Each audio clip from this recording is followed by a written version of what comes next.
نحمده ونصلي على رسوله الكريم اما بعد اعوذ باللہ من الشیطان الرجیم بسم اللہ الرحمن الرحیم والذین آمنوا اشد حبا للہ۔ اللہ جل شانہ کا بڑا فضل و کرم ہے اور اس کا انعام و احسان ہے کہ اس نے ہم کو یہاں پر جمع فرمایا اللہ تبارک و تعالی کا ذکر کرنے کے لیے۔ یہ ذکر الہی بہت بڑی چیز ہے۔ اللہ تبارک و تعالی سے جس کو محبت ہوگی وہ اللہ تعالی کا ذکر زیادہ کرے گا۔ حدیث پاک میں ہے من احب شیئا اکثر ذکرہ، جو جس چیز سے محبت کرتا ہے اس کا ذکر زیادہ کرتا ہے۔ تو انسان کو اللہ تعالی سے محبت ہوگی تو اس کا ذکر زیادہ کرے گا۔ اللہ تبارک و تعالی سے محبت پیدا کرنے کے لیے ذکر الہی سب سے زیادہ مفید ہے، اور اللہ کی محبت کی علامت یہ ہے کہ انسان اللہ کا ذکر زیادہ کرے۔ تھوڑا ذکر کرنا یہ منافقوں کا طریقہ ہے۔ ولا یذکرون اللہ الا قلیلا، منافق لوگ تھوڑا ذکر کرتے ہیں۔ ایمان والوں سے کہا اللہ تعالیٰ نے وَاذْكُرُوا اللَّهَ كَثِيرًا لَعَلَّكُمْ تُفْلِحُونَ، بہت زیادہ ذکر کرو اللہ تعالیٰ کا تاکہ تم کامیاب ہو جاؤ۔ انسان کے لیے اللہ تبارک و تعالیٰ کی محبت جو ہے وہ کشش رکھتی ہے، کھینچتی ہے انسان کو اپنی طرف، جس طرح سے کہ دوسری چیزیں کھینچتی ہیں انسان کو۔ اللہ تبارک و تعالیٰ نے فرمایا ہے کہ اللہ تعالیٰ کی طرف جو توجہ کرتا ہے اللہ تعالیٰ اس کو ہدایت دیتے ہیں، اور اللہ یجتبی الیہ من یشاء ویہدی الیہ من ینیب، جس کو چاہتے ہیں اللہ تعالیٰ منتخب فرما لیتے ہیں، اور جس کو چاہتے ہیں اللہ تعالیٰ منتخب کر کے اپنے راستے پر لگا دیتے ہیں، اپنی طرف کھینچ لیتے ہیں۔ اور اللہ تعالیٰ ہدایت اس کو دیتے ہیں جو اللہ کی طرف توجہ رکھتا ہے۔ یہدی الیہ من ینیب، جو اللہ کی طرف توجہ رکھتا ہے، جو اللہ تعالیٰ سے تعلق رکھتا ہے، جو اللہ تبارک و تعالیٰ کے احکام پر عمل کرتا ہے، جو یہ چاہتا ہے کہ میں اللہ تبارک و تعالیٰ کی محبت رکھنے والا بن جاؤں، اللہ تعالیٰ پھر اس کو ہدایت عطا فرماتے ہیں۔ ایک تو ہے اجتباء، انتخاب، اور ایک ہے ہدایت۔ انابت کے ساتھ میں ہدایت ہوتی ہے، جو اللہ کی طرف توجہ رکھنا چاہے، متوجہ ہو، اس کو ہدایت ملتی ہے۔ اور ایک ہے اجتباء، اجتباء کے معنی انتخاب، اللہ تعالیٰ جس کو چاہتے ہیں منتخب فرما لیتے ہیں۔ تو اللہ جل شانہ سے محبت رکھنا یہ ضروری ہے ہر انسان کے لیے، اور خاص طور سے ایمان والوں کے لیے۔ اللہ تعالیٰ نے فرمایا والذین آمنوا اشد حبا للہ، سب سے زیادہ محبت ایمان والے رکھتے ہیں۔ جتنی محبت یہ لوگ اپنے دیوی دیوتاؤں سے رکھتے ہیں، اپنے معبودوں سے رکھتے ہیں، اس سے زیادہ محبت ایمان والے اللہ جل شانہ سے رکھتے ہیں۔ والذین آمنوا اشد حبا للہ، ایمان والے سب سے زیادہ محبت رکھتے ہیں۔ اور اس محبت کا تقاضا یہ ہے کہ انسان اللہ کے حکموں کو پورا کرنے والا بن جائے اور برائیوں سے بچنے والا بن جائے۔ جیسے بجلی کے دو تار ہوتے ہیں، ایک مثبت ایک منفی، ایسے ہی یہ محبت الہی کا تقاضا یہ ہے کہ انسان کے اندر دو صفتیں پیدا ہو جائیں۔ ایک تو ہے کہ اللہ کے حکموں کو پورا کرنے والا بن جائے، اور دوسرے ہے کہ جن کاموں سے اللہ تعالیٰ نے منع فرمایا ہے ان سے بچنے والا بن جائے۔ اسی کا نام ہے تقویٰ، یعنی اللہ سے ڈر کر کسی گناہ سے بچنا۔ ویسے اگر کسی گناہ سے بچ رہا ہے تو وہ تقویٰ نہیں ہے۔ تقویٰ یہ ہے کہ اللہ سے ڈر کر گناہ سے بچے آدمی، کہ اللہ مجھے دیکھ رہا ہے، اللہ تعالیٰ مجھے عذاب دے گا، اللہ کے عذاب سے ڈر کر، اللہ کی قدرت سے ڈر کر آدمی گناہ سے بچے، یہ ہے تقویٰ۔ اور اللہ کی محبت میں نیک کام کرے اور اللہ کی فرما برداری کرے، اللہ کی اطاعت کرے، تو یہ مثبت تار ہوا۔ اور منفی تار یہ ہوا کہ گناہوں سے بچے۔ اسی طرح ذکر کرنے میں ایک تو یہ ذکر ہے کہ آدمی اللہ کا ذکر کر رہا ہے، اللہ کا ذکر کرتے کرتے اس کے اندر یہ صلاحیت پیدا ہو جائے گی، اتنا زیادہ تعلق پیدا ہو جائے گا کہ اس کے قدم اللہ کے حکموں پر اٹھنے لگیں گے، اللہ کے حکموں کو پورا کرنے لگے گا وہ۔ اور اسی طرح سے استغفار کرنا چاہیے۔ استغفار جو ہے وہ انسان کو گناہوں سے پاک صاف کر دیتی ہے۔ جیسے انسان غسل کرتا ہے تو اس کا میل کچیل دھل جاتا ہے، اس طرح سے استغفار کرنے کی وجہ سے اس کے گناہ دھل جاتے ہیں۔ حضرت مفتی محمود صاحب رحمۃ اللہ علیہ فرماتے تھے استغفار کرنے والا ایسا ہے جیسے نل کے نیچے کھڑا ہوا ہے، پانی آ رہا ہے، گر رہا ہے، سب میل کچیل دھل رہا ہے۔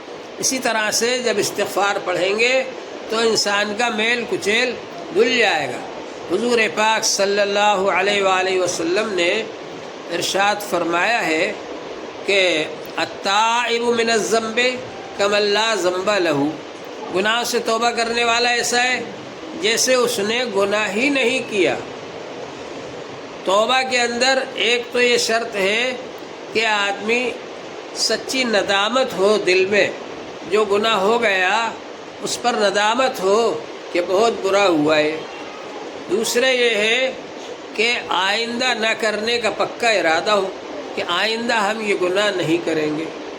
التوبۃ الندم، توبہ ندامت ہے، پہلے جو ہو گیا اس پر ندامت ہو اور آئندہ نہ کرنے کا ارادہ ہو، اور اللہ تعالی سے استغفار کرے، اللہ کے عذاب سے ڈر کر اللہ سے معافی مانگے تو اللہ جل شانہ اس کے گناہ کو معاف فرما دیتے۔ اور فرمایا حضور صلی اللہ علیہ وآلہ وسلم نے گناہ سے توبہ کرنے والا ایسا ہے جیسے اس نے گناہ ہی نہیں کیا۔ اور حضور پاک صلی اللہ علیہ وآلہ وسلم نے فرمایا طوبیٰ لمن وجد فی صحیفتہ استغفارا کثیرا، اس شخص کے لیے خوشخبری ہو جو اپنے نامہ اعمال میں بہت زیادہ استغفار پائے۔ استغفار کی کثرت بہت فائدہ مند ہے۔ فَقُلْتُ اسْتَغْفِرُوا رَبَّكُمْ إِنَّهُ كَانَ غَفَّارًا، حضرت نوح علیہ السلام نے فرمایا اپنے گناہوں سے مغفرت مانگو، بے شک اللہ تعالیٰ بہت معاف کرنے والا ہے۔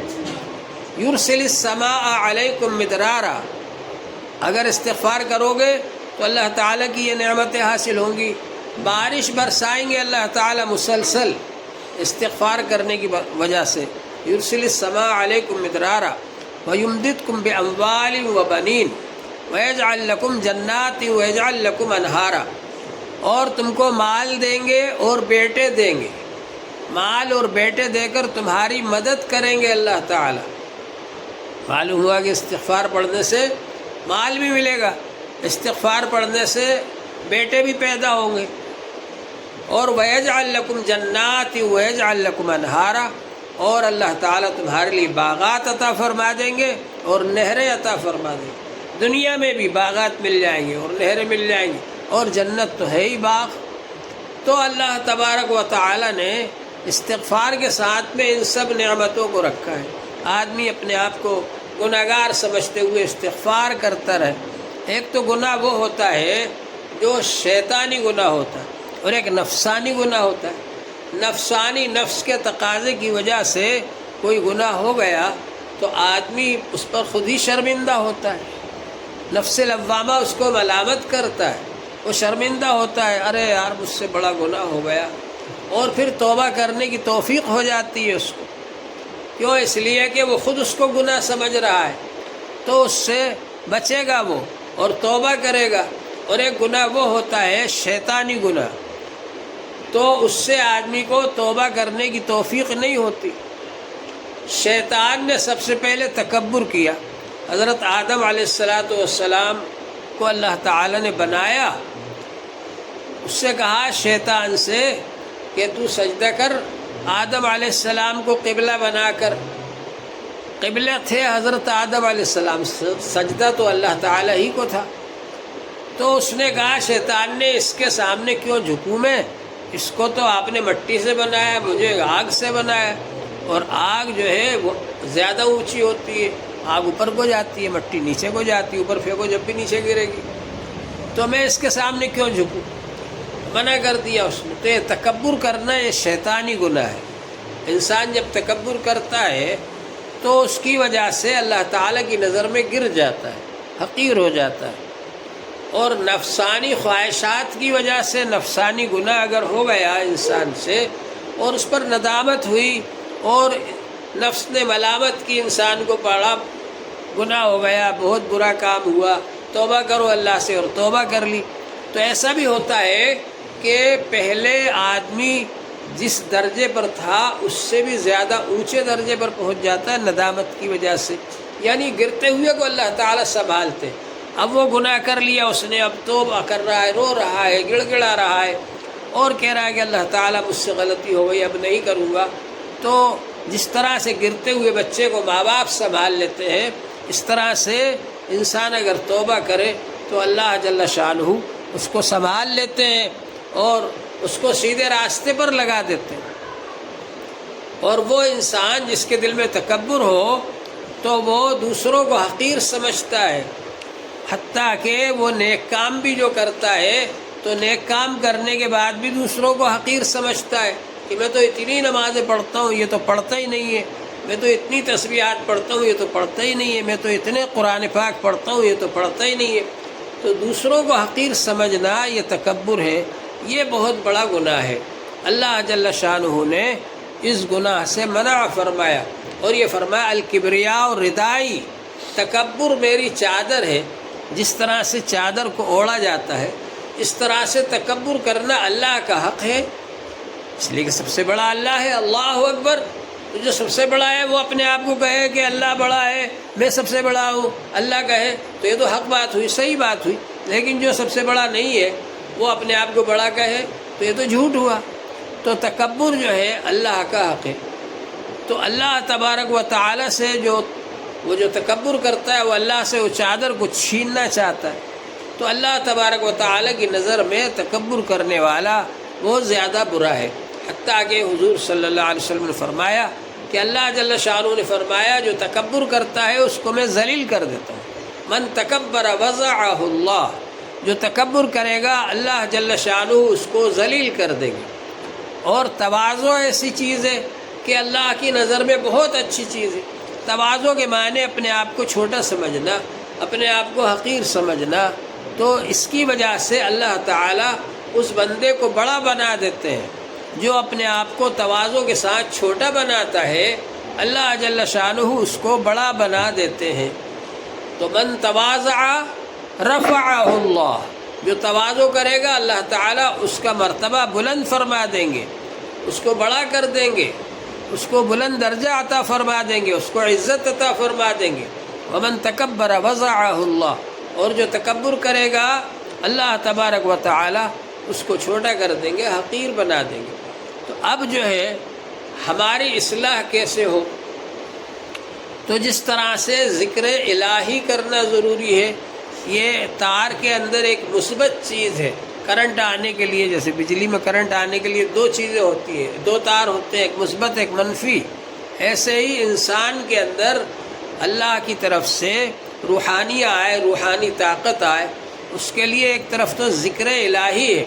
ذکر الہی کے ذریعے اللہ تعالیٰ سے ہمارا تعلق جڑے گا، اور ذکر الہی کے ذریعے سے اللہ کا نور ہمارے اندر آئے گا۔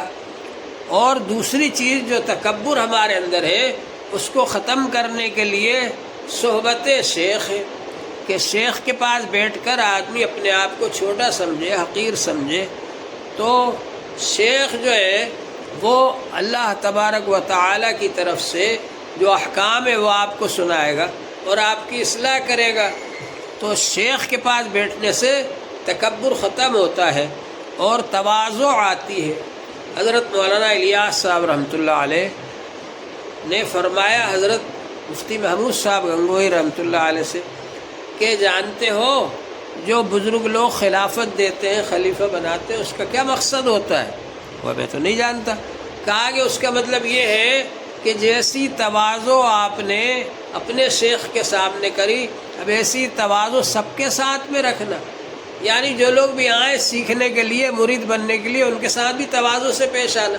یہ نہیں کہ اب کوئی آ رہا ہے بیچارہ مرید بننے کے لیے، اس کو ڈانٹ رہے، بھگا رہے، اس کے اوپر چلا رہے، غصہ ہو رہے ہیں، ایسا نہیں، بلکہ ان کے ساتھ تواضع سے پیش آنا۔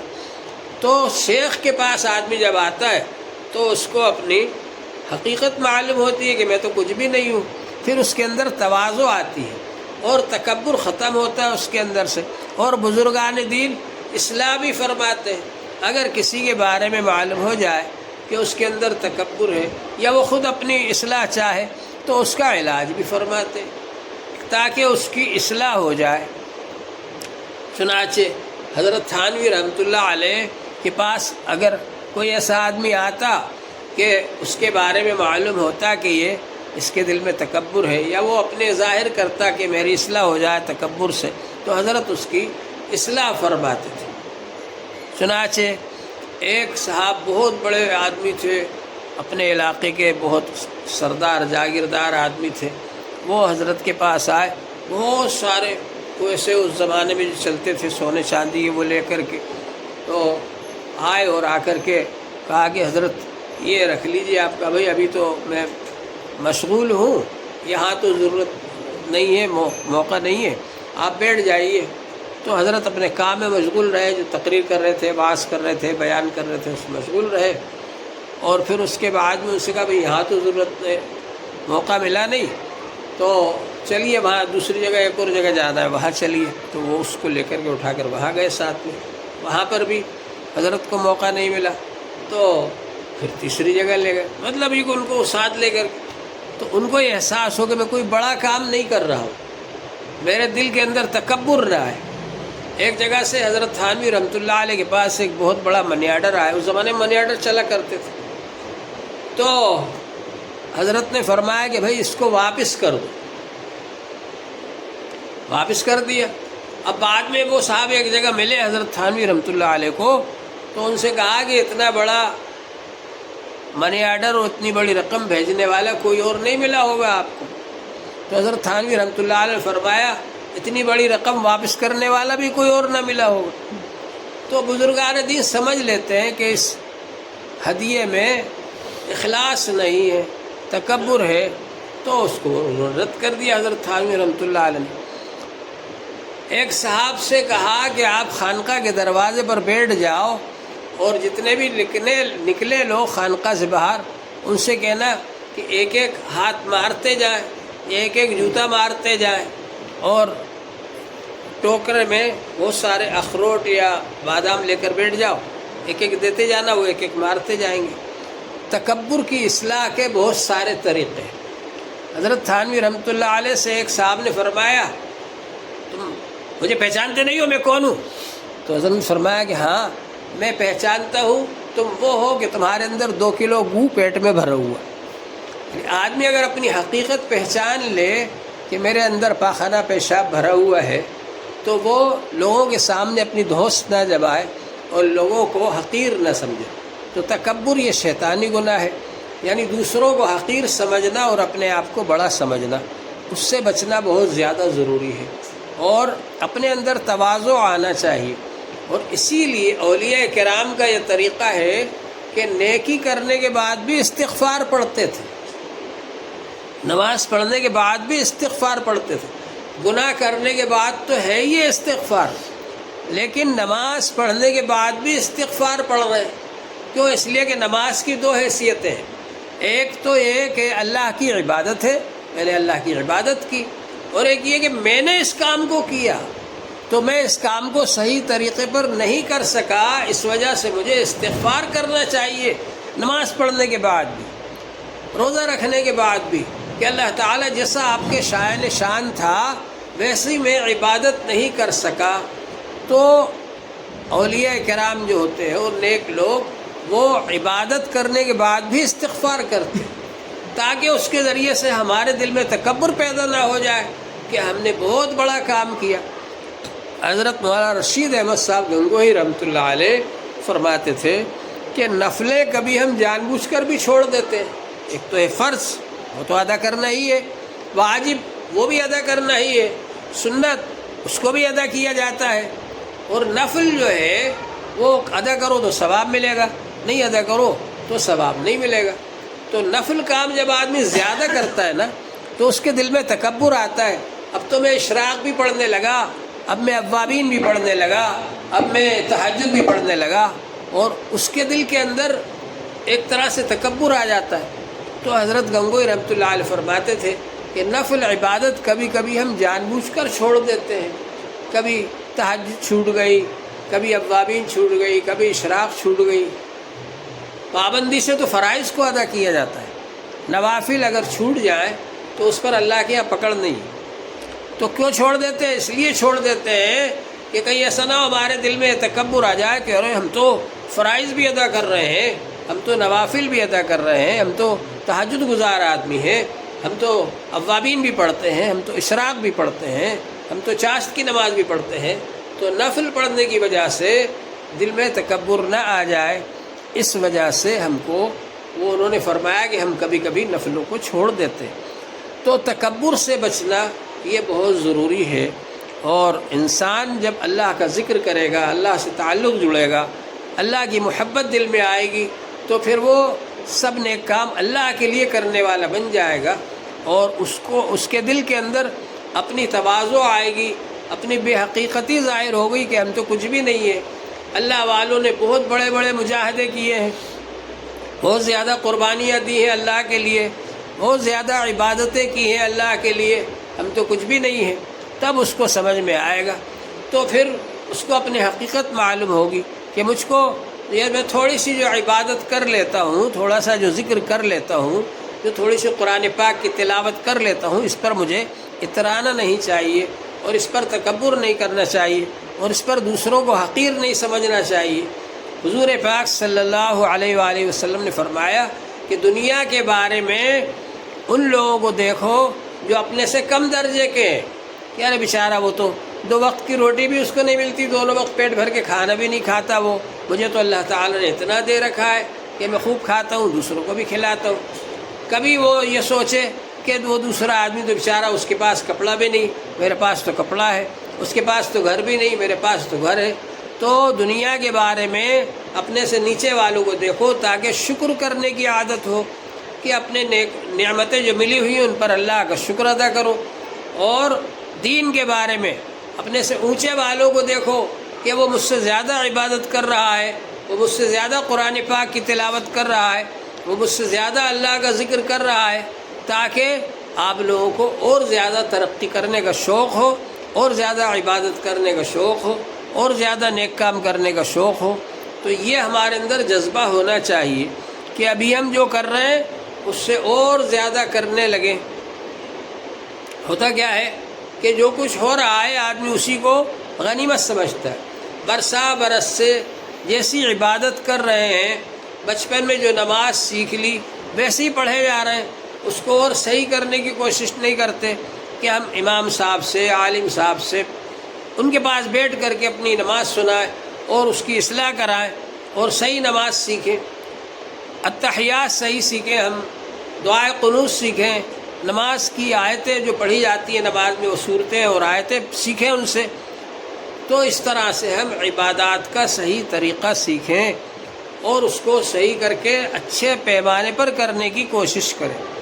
ہر کام ہم چاہتے ہیں کہ اچھا سے اچھا ہو، کھانا اچھا سے اچھا ہو، کپڑا اچھا سے اچھا ہو، گھر اچھا سے اچھا ہو، لیکن عبادات جو پرانے درانے طریقے پر کر رہے ہیں کرتے چلے جا رہے ہیں، پرانے زمانے میں جو سیکھ لیا بچپن میں اسی طریقے پر کر رہے ہیں، اس کو سیکھ کر نہیں کرتے۔ تو ہمارے اندر یہ جذبہ ہونا چاہیے کہ ہم اچھی سے اچھی عبادت کرنے والے بن جائیں۔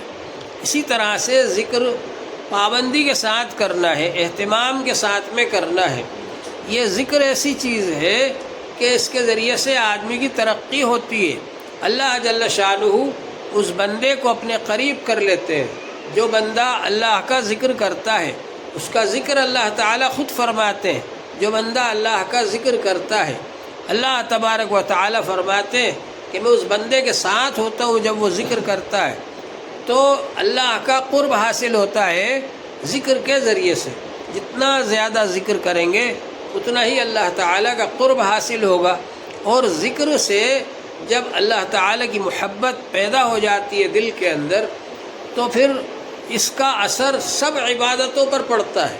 وہ نماز جو آج ہم صرف ایک قانون سمجھ کر پڑھ رہے ہیں، جلدی جلدی جلدی جلدی اٹھک بیٹھک لگا لی، ہو گئی نماز، لیکن جب اللہ کی محبت دل میں ہو جائے گی اور اللہ کی محبت کے ساتھ نماز پڑھیں گے تو خشوع خضوع کے ساتھ میں پڑھیں گے، دل جمعی کے ساتھ پڑھیں گے اور اللہ تعالیٰ سے لو لگا کر پڑھیں گے۔ فرمایا حضور پاک صلی اللہ علیہ وآلہ وسلم نے، ان العبد اذا صلی یناجی ربہ، بندہ جب نماز پڑھتا ہے اپنے رب سے مناجات کرتا ہے، سرگوشی کرتا ہے، تو ایسا لگے گا کہ ہم اللہ تعالیٰ سے باتیں کر رہے ہیں نماز کے اندر۔